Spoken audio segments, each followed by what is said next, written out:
شاندار چوک جہلم میں حاجی ریاض ہوٹل والے اور نور ویلفیئر سوسائٹی کے زیر اہتمام قائم کیے گئے فری دسترخوان کا افتتاح اسسٹنٹ کمشنر جہلم محمد عبدالسمیع شیخ نے کیا۔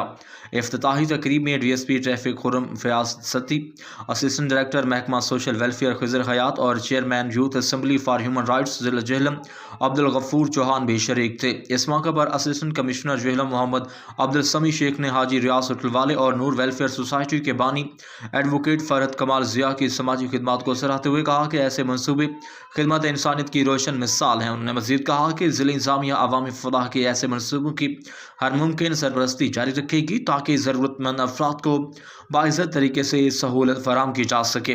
واضح رہے کہ حاجی ریاض ہوٹل والے اور نور ویلفیئر سوسائٹی کی جانب سے عرصہ دراز سے روزانہ صبح فری ناشتہ فراہم کیا جا رہا ہے۔